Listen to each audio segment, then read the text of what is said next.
What is going on, guys? Welcome to another vlog. Sunny day out here in Texas. So I've been kind of thinking about what kind of topics I want to talk about today, and I started looking up statistics with motorcycle crashes. I wanted to kind of know the reason, or what is the number one reason why a lot of bikes are getting into these accidents, because as you learn type of things that you need to look out for, you know, as far as statistics goes, what is the number one thing that is causing bikes to get into accidents?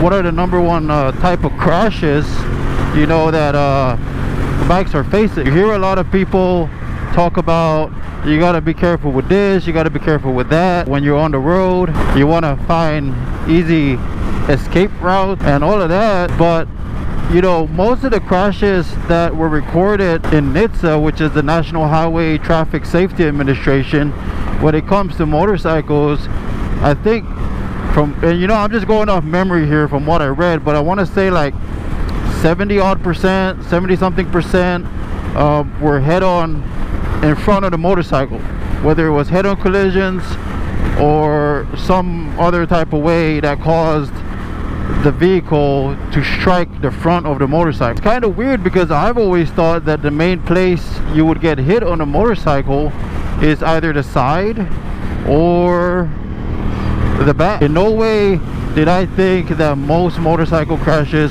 occur, at least collision with other vehicles, to the front of the motorcycle, until I read the statistics from last year. And last year, 2020, oddly enough, was the biggest year for motorcycle crashes, and it went up, I think you said it went up like 17%. To take that into like context, I want to say, when we were talking about fatalities, right, Texas had about almost 8,000 fatalities last year, vehicle fatalities, and motorcycles account for almost 2,000 of those. I think the number was like 17 or 1,800. Now it's pretty obvious that motorcycle crashes can be bad. We don't have a cage like these cars do to protect us. We don't have seat belts, so we tend to, you know, on high impact, possibly fly over the motorcycle. So there's no doubt that for the most part, when you get into a motorcycle crash, you are going to suffer a really bad injury or death, possibly. So of course, as a motorcycle rider myself, we want to know what's killing us, right? We want to know what is hurting us, what is causing us to go off of our bikes when we're on the road, when we're traveling. I think one of the main contributing factors when it comes to motorcycle crashes is left-hand turns. And when you're like on a roadway and someone takes a left-hand turn in front of you, you're gonna get hit in the front of your vehicle. You're gonna T-bone somebody else. And that is why statistics show, 70 something percent show, that we get hit in the front of our motorcycles more often than anything else. So it isn't driver inattention, although that can be a contributing factor. Well, when people turn left in front of us because they don't see us, or smaller in stature, they tend, you know, that is the number one accident. And that's why, like, in my opinion, driving on the highway is way better than driving on the street, just because I don't have anybody actually turning in front of me.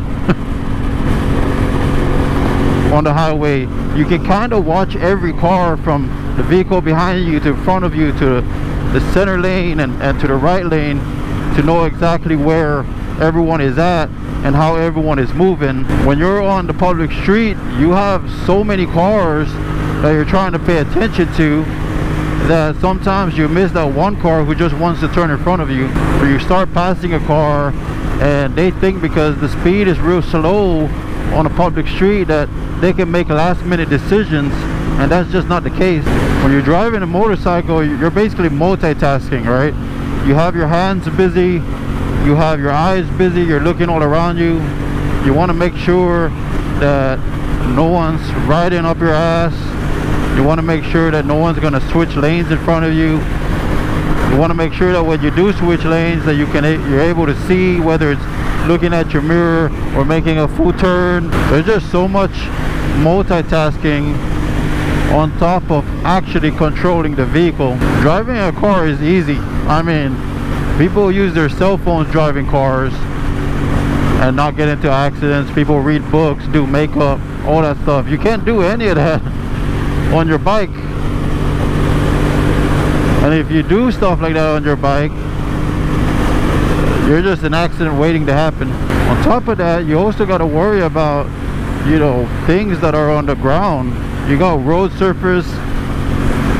You have, you know, sometimes gravel may be a contributing factor. You got broken tires on the ground, wheels, trash, you name it, man. Plywood. I think a few months ago there was a big riot and a whole bunch of people got into an accident because somebody had dropped concrete cinder blocks right on the overpass, or you know, the exit overpass. And I think around, I want to say around like 3 of them crashed. I mean, that type of things, man, can kill you, you know. Potholes that are like way too deep, you hit that on a certain speed, you're flying over your bike. There's a lot of dangers to riding a motorcycle on a public street.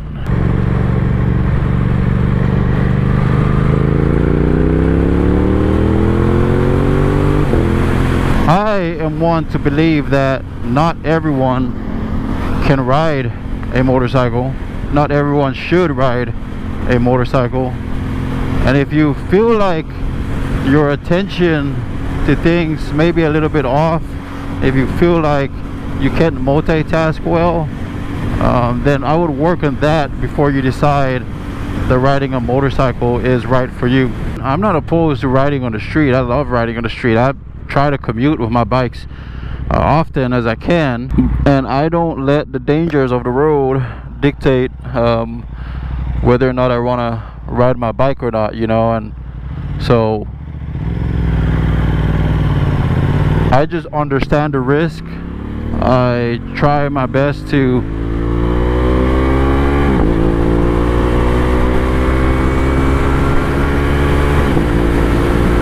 be aware of the hazards that are around me.